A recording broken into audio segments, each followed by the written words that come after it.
I forgot to record the very first part of this. Are you with me? I recorded the first example. Okay. So now we're going to review one of those rules we were talking about, Braden.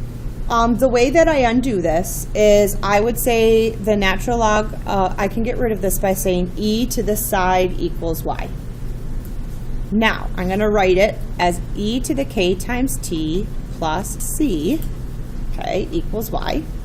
And then I'm going to go one step further and say the absolute value of y is e to the c times e to the k times t. So write that down and I'll let it sink in a second.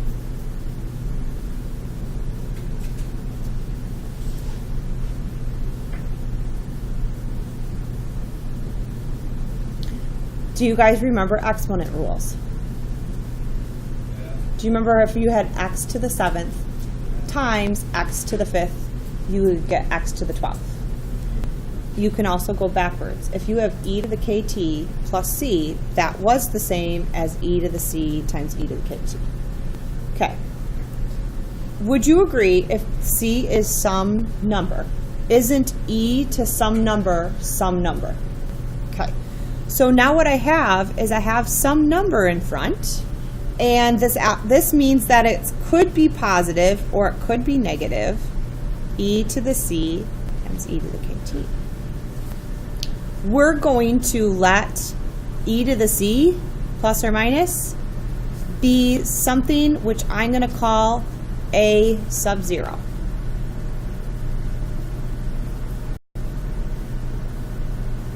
Or a. I'm calling it a sub 0 because think of that PERT formula. Remember the PERT formula? P times E to the RT. PERT, remember? Interest? Yep. Kind of looks like that, except it was RT. P is principal. It's the beginning amount. Okay, so this e to the c is just some value times e to the kt. Isn't this an exponential function? Okay, now, so every time that you see this, do you have to go through 1, 2, 3, 4, 5, 6 steps to get there? No, now you know it. If you are told what the constant of growth is, where does it show up in the exponential function? Where does k show up? Right there. How am I going to find a? A, or a sub 0, is the initial amount or value in the problem.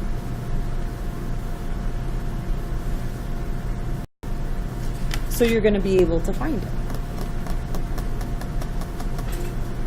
Okay. Now I'm going to show you something and then I'm going to just have you write it down in your notes. Let's say you're given the half-life of something, or you can just watch, okay? If you want to write it down, you can. Because a lot of these have shortcuts. Do you guys remember half-life is how long it takes something to halve?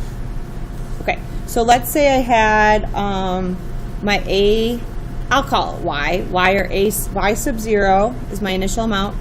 E to the negative kt. Why is k negative here? Because I'm, negative rate of change.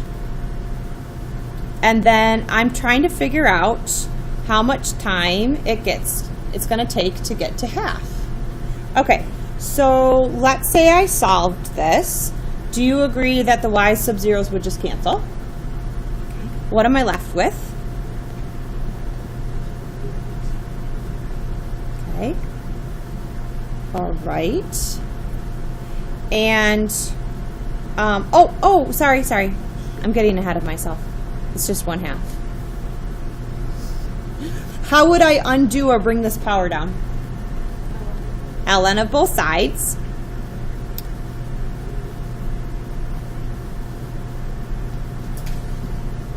Okay. Solve for t. Well, hey, Braden, how could I rewrite ln of 1/2? Oh, ln of 1 plus Do you know what ln of 1 is? Okay. So if I wanted to solve for t, okay, then it would just be t equals negative ln of 2 divided by negative k. Do I need the negatives anymore? No. So in a half-life problem, guys, you can from now on use this formula. You can even highlight it.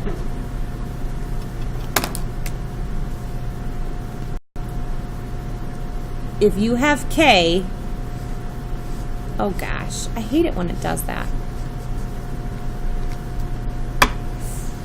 Find the half-life. T is the half-life, how long it takes to get half. As long as you know the k, the constant in the problem, you can just do ln divided by that constant.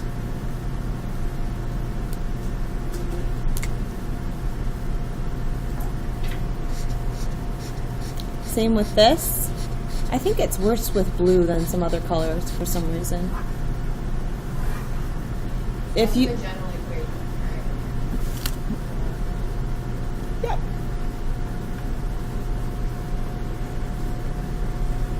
And then same with this, we were just talking about this. If you know the constant of growth here, you don't have to go through the separation of variables. You know that this k is going to show up there. Now you have to use some points to find the initial value.